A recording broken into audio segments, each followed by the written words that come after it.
32년 만에 지방자치법이 바뀌면서 지방의회 권한과 함께 책임과 투명성도 강화됐습니다.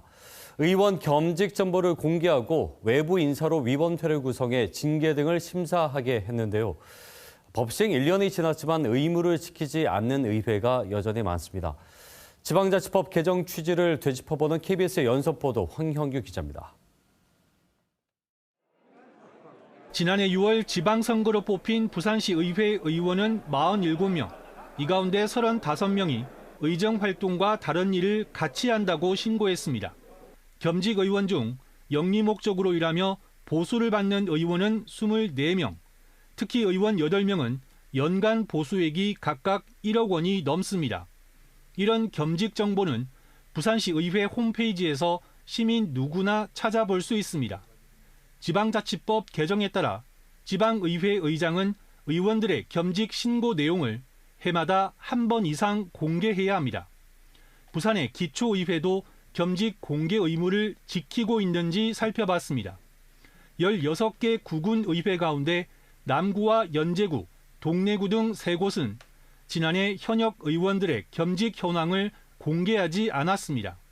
지방자치법을 지키지 않은 건데 KBS가 취재한 뒤인 지난달에서야 의회 홈페이지에 겸직 자료를 올렸습니다. 공개된 겸직 정보도 살펴봤습니다. KBS가 지난해 겸직 정보를 공개한 기초의회 13곳을 조사한 결과 9곳은 소속 단체와 직함만 올렸고 영도구 의회는 보수 수령 여부를 추가로 공개했습니다. 보수 수령 여부와 수령액까지 모두 공개한 기초의회는 강서구와 중구, 북구 등 3곳에 불과했습니다. 대부분의 기초의회가 하나마나한 공개에 그치고 있습니다. 좀 민간 활동하고 이제 공공 활동이 좀 충돌하면 안 된다는 취지에서 그렇게 하는 건데 이제 그런 것들을 공개 안 해버리면 그런 여부들을 시민들이 파악할 수 없으니까. 지방자치법 개정으로 지방의회는 윤리특위와 함께 윤리심사자문위원회도 설치해야 합니다. 외부 인사로 구성한 윤리심사자문위원회는 지방의원의 겸직과 이해 충돌 여부, 징계안 등을 심사해 의견을 냅니다. 이른바 셀프 심사로 제 식구 감싸기나 솜방망이 처벌을 내리는 걸 막자는 취지인데요. 이 부산의 기초의회에선 법 규정을 얼마나 지키고 있는지 확인해봤습니다.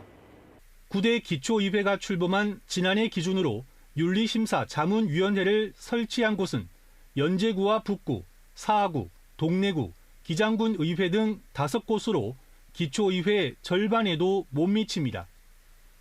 외부 위원들도 들어오게 해서 그 고양이 목에 방울을 달라고 지방자치법에서 그런 제도를 만들어 놨는데 그걸 법 위반을 하고 있다는 얘기죠. 이렇게 지방의회가 최소한의 의무를 지키지 않더라도 명확한 처벌 조항이 없어 법 위반을 막지도 못하고 있습니다.